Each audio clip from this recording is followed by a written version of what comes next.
2021년 12월 5일 주일 말씀 요약입니다. 내가 너희 비를 그 시후에 주리라. 레위기 26장 3절에서 9절. 너희 비를 그 시후에 주리라. 그러면 그 산물을 내고 밭의 수목은 열매를 맺을지라.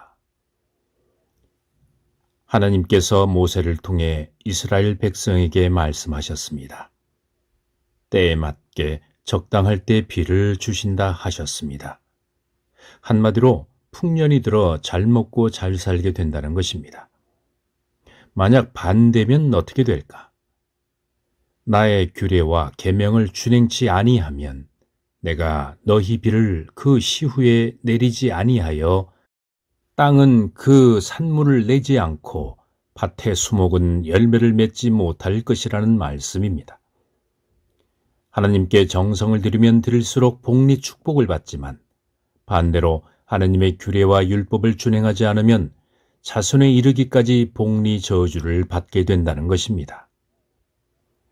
가정이 잘 되고 축복받기를 원하지 않습니까? 어떻게 해야 할까? 규례를 지켜야 합니다. 하나님의 율법 말씀을 지켜야 합니다. 모세 시대 때는 모세가 있었습니다. 이스라엘 백성에게는 엄청난 축복입니다.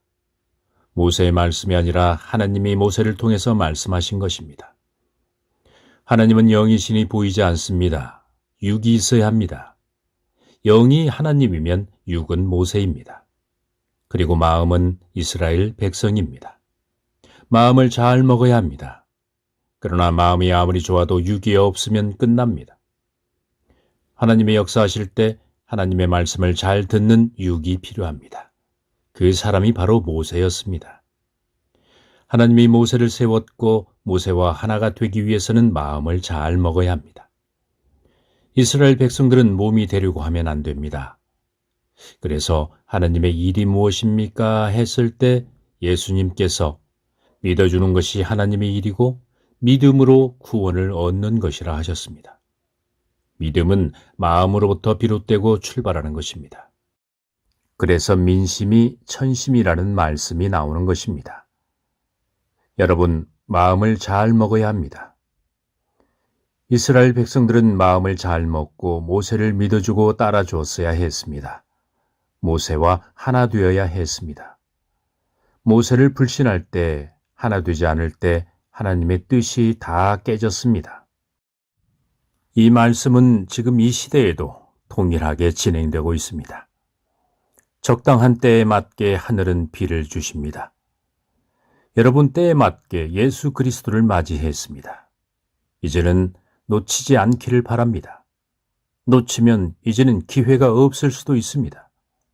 그리고 여러분이 가지고 있는 장점과 재능이 있습니다. 그것을 개발해야 합니다. 그것을 귀하게 여기고 소중히 여겨야 합니다. 5명이 100을 쫓고 100명이 만을 쫓을 수 있다 하였습니다. 5명 입에서 선평이 나옵니다. 하나님의 말씀이 나옵니다. 5명이 한 사람을 두고 모두 다 장점을 말하고 있습니다. 그러면 100이 물러가는 것입니다. 그리고 5명이 좋은 말을 선포합니다. 그리스도의 말씀을 전합니다.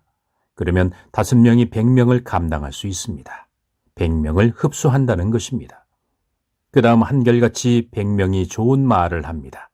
그러면 10,000명을 감당할 수 있다는 말씀입니다. 내가 내 인생에 비를 줄 건데 그 시후에 주리라. 때에 맞게 주시듯이 때에 맞게 여러분의 어려움을 해결해 주실 것입니다. 비만 내리는 것이 아니라 물질만 그 시후에 맞게 해결되는 것이 아니라 먼저 깨달음을 주십니다. 때에 맞게 오는 깨달음을 정말 귀하게 여기고 생명시하시기 바랍니다. 그 어떤 것보다 더 귀하게 여겨야 할 것이 있을진데 바로 하늘이 주신 깨달음입니다. 이번 주 말씀은 내가 너희 비를 그 시후에 주리라 입니다. 묵상 말씀으로 더 깊은 말씀이 이어지겠습니다.